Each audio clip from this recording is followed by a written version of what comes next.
De regreso en Radio Capital y en Capital TV vamos a iniciar una secuencia que tiene como objetivo darles a ustedes la información adecuada para que puedan aquilatar la importancia del registro de la propiedad.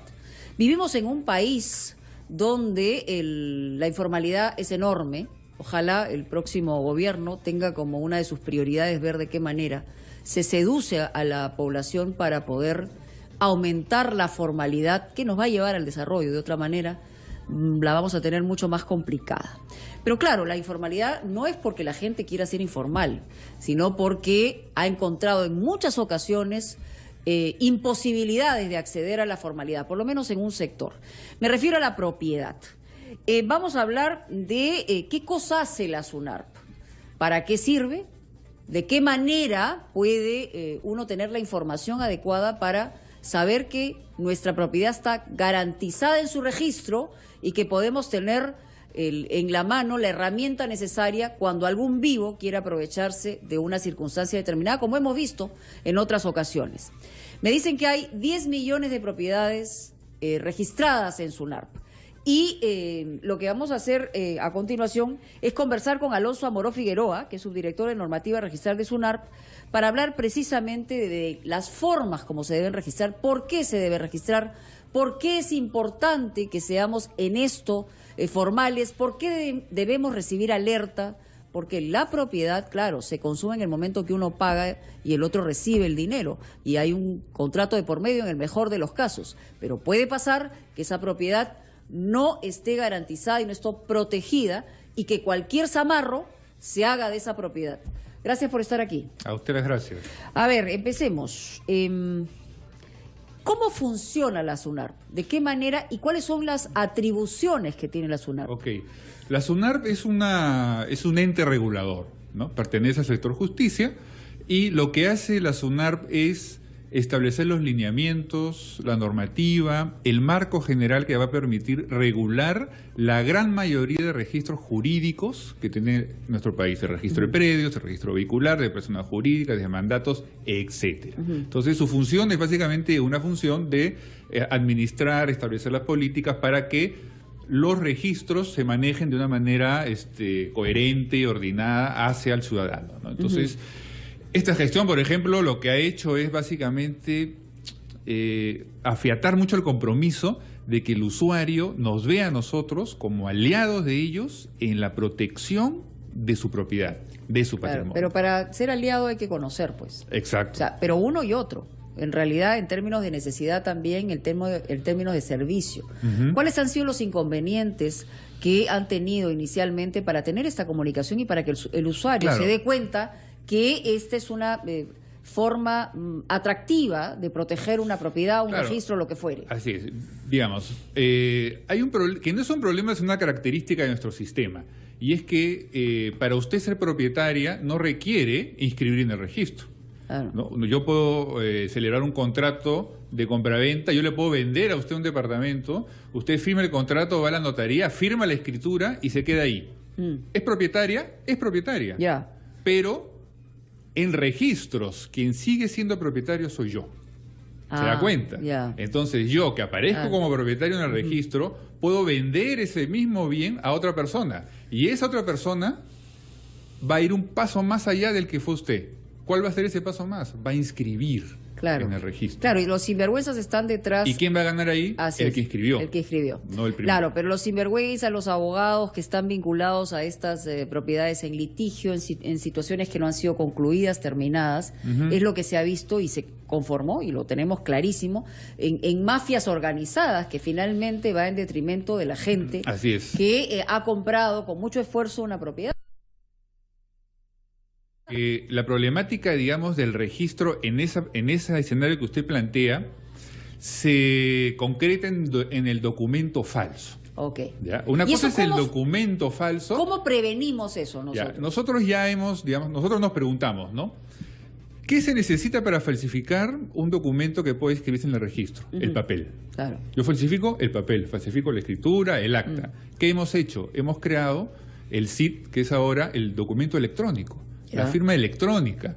Usted va igual a la notaría, firma su contrato, firma su escritura, pero el notario ya no va a mandar un papel al registrador, sino va a mandar un documento con firma digital. Y eso lo hace infalsificable. Eso lo hace infalsificable porque el registrador lo que hace es abrir su computadora, califica ese contrato, lo firma digitalmente y se archiva registrarme también. Entonces, no hay forma de falsificar. En eso estamos, lo hemos hecho en personas jurídicas, en poderes, que era una herramienta que siempre se utilizaba, hemos entrado a vehicular y la semana pasada a predios. Y poco a poco, ya en predios, en Lima. Y poco a poco vamos a ir ampliando, digamos. ¿Cuál es la recomendación para la gente? O sea, ¿qué tendría que hacer así, paso 1, 2, 3, 4, la persona que tiene, por ejemplo, en algunos casos, ya registrado su predio, tiene o no tiene que hacer algo más para proteger, o los que no tienen registrado su predio? Digamos, el que ya tiene registrado su predio ya está protegido por el sistema. Está en el sistema. Sin embargo, nosotros tenemos algunos productos adicionales que sirven para reforzar. Por ejemplo. 2 básicos. El alerta registral,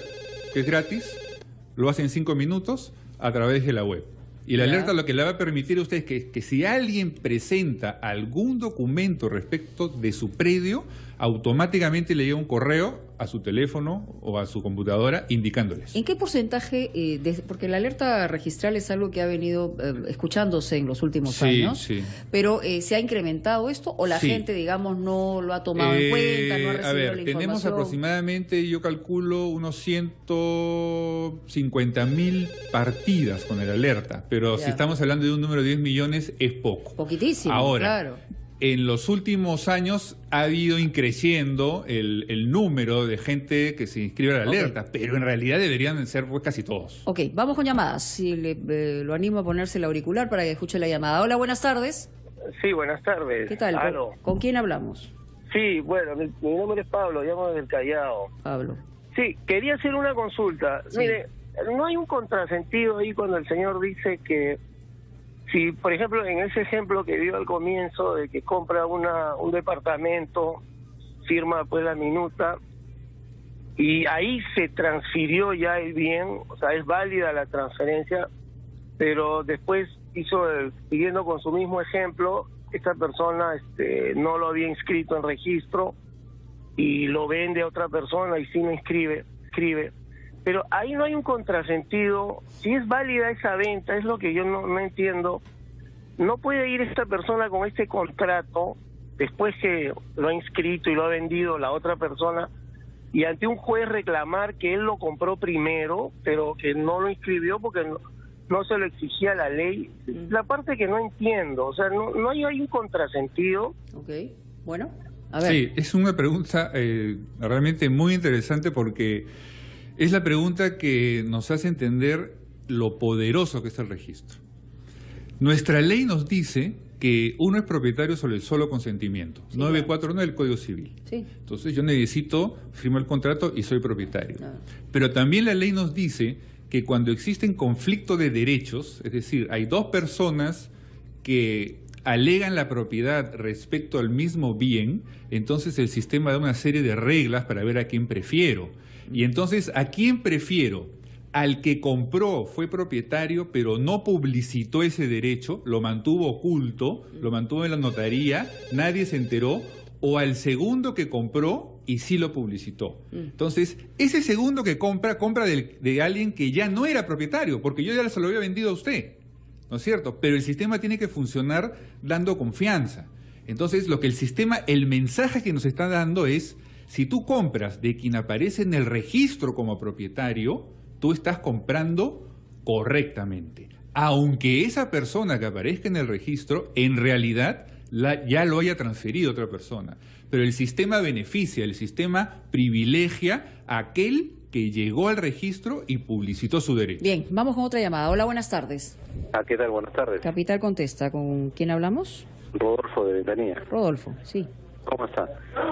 Sí, me preocupa un poco, y partiendo de la pregunta de la llamada anterior, ¿es que acaso el Estado, el Estado a través de la SUNAP, no tiene una base de datos para cuando una persona que tiene una propiedad inscrita se rompió los lomos por comprarse ese bien, y viene una mafia, viene un tercero que logra hacer una venta ficticia y cambia de dueño, en vez de apoyar a la persona por el desarrollo del país que está comprando algo y etcétera, le perjudica porque tendría que hacer un juicio para poder cambiar eso que lo han hecho a través de las notarías, porque ahora tengo entendido que las notarías son las que registran las minutas compra-ventas y las inscriben en los registros públicos.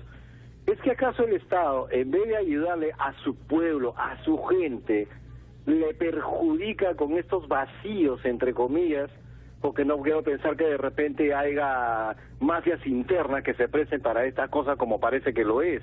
¿Es que acaso el Estado, a través de la SUNAT, no puede mejorar esta calidad de servicio para que las personas que tienen sus empresas, sus bienes, no se vean perjudicados? ¿Alguna forma de avisarles anticipadamente, etcétera? Ok, a ver. Claro, digamos, tenemos diversos mecanismos, ¿no? Lo que hay que un poco entender es que la SUNAT no es poder judicial. Entonces, ante el conflicto de derechos, la SUNAT no es la que va a decidir quién es el verdadero propietario. Eso tiene que ir al Poder Judicial. Sin embargo, por ejemplo, hace poco hemos impulsado nosotros una ley que es la Ley 3313, que soluciona un problema muy concreto. Se falsificaba la escritura en Azángaro y se lograba inscribir en el registro. Esa persona, a pesar que el notario decía de que esa escritura era falsa, tenía que ir a un proceso judicial. Dice que esa escritura no ha sido extendida por él, nosotros, el registro, cancela ese asiento. Es una de las soluciones que hemos estado incorporando. El tiempo es corto, no podría dar más, pero por ejemplo, esta me parece que va directo a la duda de la pregunta oyente, del ¿no? oyente. Bueno, nosotros tenemos que hacer una pausa y luego de la pausa, por supuesto, más llamadas telefónicas. Aquí lo importante es que ustedes resuelvan las preguntas, los cuestionamientos que están vinculados al servicio que da la SUNARP. Esa es la idea aquí en Capital. Volvemos.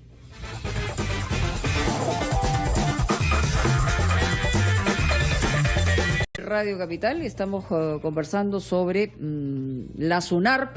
Se trata de hablar fácil con la SUNARP para ver cuál es la dimensión que tiene de proteger nuestras propias propiedades. Por otro lado, yo quiero preguntar también, si uno no está segura a la hora de comprar una propiedad, ¿el registro de SUNARP le puede dar una pista sobre si hay o no problemas? Claro, el registro lo que le va a dar al ciudadano es información respecto a la situación del bien que yo quiero comprar. Me va a decir quién es el propietario del bien, me va a decir si ese bien tiene alguna afectación, que puede ser una hipoteca, como puede ser también un proceso judicial, claro. Y cualquier información de ese tipo va a estar dada en la partida del precio. ¿Y es amigable esa información o solamente puede ser a través de una página web o puede uno ir a preguntar? ¿Cómo es la cosa? Hay diversas formas de llegar a la información, ¿no? Uno puede, en línea, ni siquiera tiene que acercarse al registro, puede solicitar la publicidad. No la copia de la partida. Eso cuesta. Eso cuesta, ¿no? Pero una copia simple debe estar 5 soles, 6 soles por página. Entonces, ahí uno tiene la información. Si uno quiere hacer un trámite, ya requiere una copia literal. Que va a la oficina, pero va a la oficina y hace una cola, paga y ahí mismo le entregan la copia. ¿No? Entonces, ese es un trámite automático, digamos. Se paga y se entrega la copia. Aló, buenas tardes. Sí, buenas tardes, Mónica. ¿Qué tal? Bienvenida. ¿Con quién hablamos? ¿Cómo estás? ¿Qué tal? Te saluda Noelia desde Sullana. Te quiero hacer una consulta al señor que te acompaña. Sí, ¿Qué me garantiza a mí el registrar un predio, por ejemplo, un terreno que he comprado en una subasta pública, una municipalidad, si alguien viene, lo invade y yo tengo que ingresar a un juicio y gastar dinero para recuperarlo porque, digamos que la partida del registro en registros públicos no me sirve de nada? Para que esas personas sean expulsadas de mi terreno. Ok. Claro, el problema que plantea Noelia es el problema de las invasiones. Y ahí tiene algo de razón cuando dice la invasión no respeta si el bien está inscrito o no está inscrito. Simplemente detectan un área abandonada o un área que está no habitada, se posesionan ahí y empieza la invasión. Pero ¿y la responsabilidad aquí es de qué? ¿Del Poder Judicial? Parte de la municipalidad, por ejemplo, parte del Poder Judicial, parte de muchos elementos. Pero ahí la SUNARP está y es que yo no quiera sacar, digamos, cuerpo, decir no soy responsable, pero nosotros no controlamos el tema de las invasiones. Sin embargo, no es tan exacto lo que dice Noelia en el sentido de que no le sirve de nada la inscripción. Sí le sirve, porque al momento que vaya a defender su derecho, sí, claro, pero va a demostrar que ella es la propietaria. Tiene que pagar abogado, tiene que comenzar un proceso, esperar el... Claro, pero está clarísimo que ella es la propietaria y que ha sido víctima de una invasión. Si no tuviera la inscripción en el registro o un contrato, entonces, digamos, sería mucho más complejo probar el delito del cual ha sido víctima. Aló, buenas tardes. Buenas tardes, señorita Mónica. ¿Cómo le va? ¿Qué tal? ¿Con quién hablamos? Un gusto hablar con usted. Mi nombre es Rodrigo, de acá de La Victoria. Rodrigo, lo escuchamos. Bueno, es una consulta. Quisiera saber, mira, especie de arducia por una persona y parece que se confabuló con el notario y al final hicieron la compra-venta de esta casa, pero sin un medio de pago, sin una transacción bancaria. Pregunta número uno, ¿el registro estaba realizado de la vivienda o no? O sea, la casa estaba totalmente muy bien, sino que este señor... Ya, pero ¿está registrada en SUNARP o no? Sí, sí está registrada. Okay, quería saber, o sea, la pregunta concreta ¿es legal hacer una compra-venta sin una transacción bancaria, sin un medio de pago que sea acreditado por el notario? Ok. Eso fue modificado a raíz justamente no tanto de la lucha contra las estafas inmobiliarias, sino por el tema del lavado de activos. Entonces, actualmente los notarios no aceptan operaciones que no sean a través de un instrumento bancario. Entonces, cuando ¿Eso a partir de cuándo? Eso ya tiene unos, por lo menos 4 años atrás, que está esa norma. Entonces, ya no es como que yo puedo ir al notario con mi maletín de plata claro, y hacer la transacción ahí. El notario me va a exigir, no, dame el cheque de gerencia, y a través de ese cheque es que se realiza la operación. Pero en realidad no habrá ningún notario que acepte esa condición, ¿o qué le pasa al notario si eso sucede? No, los colegios notarios tienen sus controles, sus auditorías, sus visitas notariales en las que hacen una revisión de cómo se está llevando esas transferencias, ¿no? Ok, entonces él podría apelar a eso, o sea, no podría haber una en el supuesto de que efectivamente lo que podría haber ocurrido es que esta sea una transferencia pues en la que la minuta, por ejemplo, sea anterior, sea de hace unos 5 o 6 años y en realidad el precio ya se pagó y ellos digan el precio ya fue pagado, ¿no? Entonces no hay ahí una prueba bancaria que acreditarlo, pero acá el tema no es tanto si se acreditó o no se acreditó el tema de pago, sino si el verdadero propietario no vendió. Entonces, ¿por qué cogerse de la forma de pago si acá lo fundamental sería de que el padre de la persona, de Rodrigo, no vendió? Pero él ha hablado inicialmente de una argucia, de repente cayó en la trampa y si vendió, claro, entonces, así, o sea, si fue engañado para vender, ahí sí la tendría más complicada. Ahí es más difícil porque entonces habría que probar efectivamente que, digamos, la persona que compró va a alegar de que él compró de buena fe, que no sabía que estaba siendo engañado, y ya el tema, ahí judicialmente tendría que verse hasta qué punto hubo un engaño o no. Aló, buenas tardes. Buenas tardes, señora Delta, ¿no? Sí, todavía, el mismo apellido, hace bastante tiempo. Tengo 3 preguntitas para el doctor, por favor. Tengo un bien. Tengo 2 hijos. Ya. Entonces a uno de ellos ya le damos su parte, pero está solamente en el notario. Lo que quiero saber prácticamente es factible quién también a la SAR. Lo otro, tenemos un complejo de 10.000 metros cuadrados en Puente Piedra y ya queremos venderlo. Y no sé, prácticamente, según los dirigentes dicen que ya está registrado en los registros públicos, qué sé yo.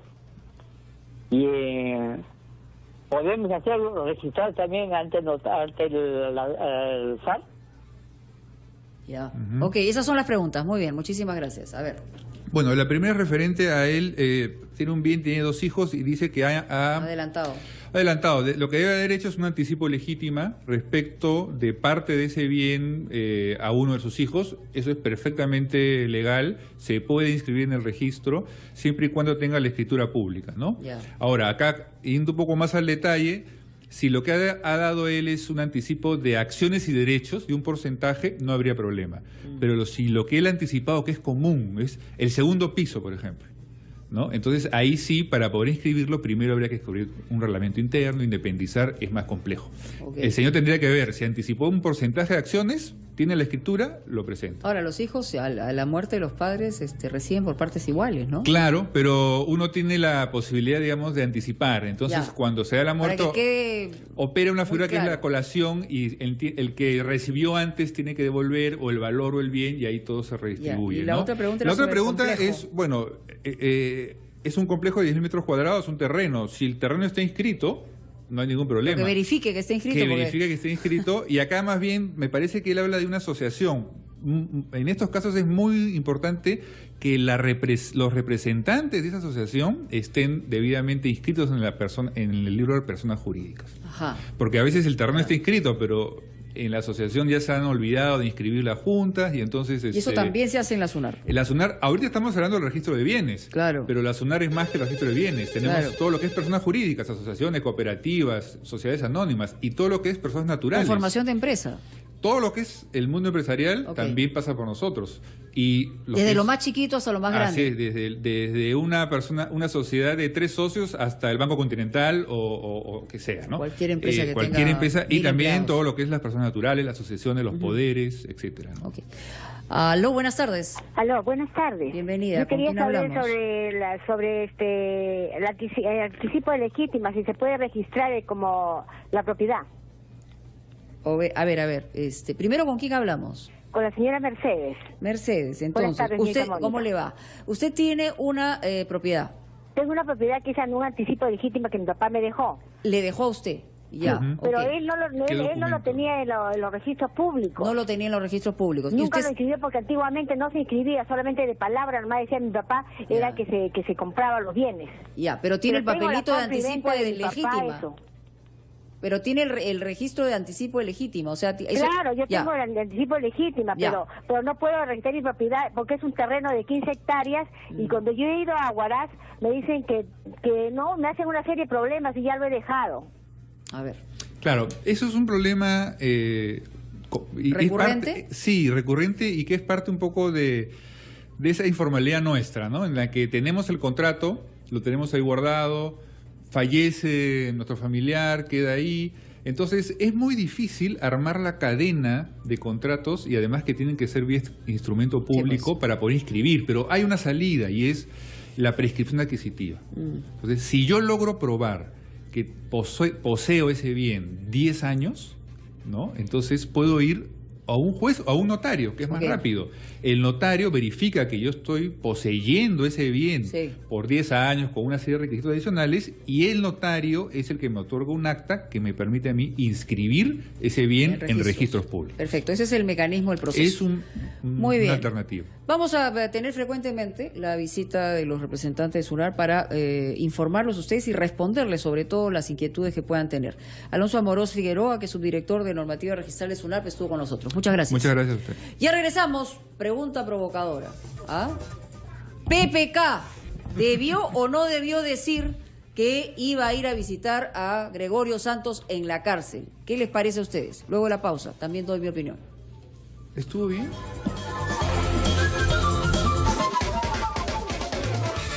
Hasta aquí, Hablemos Fácil con su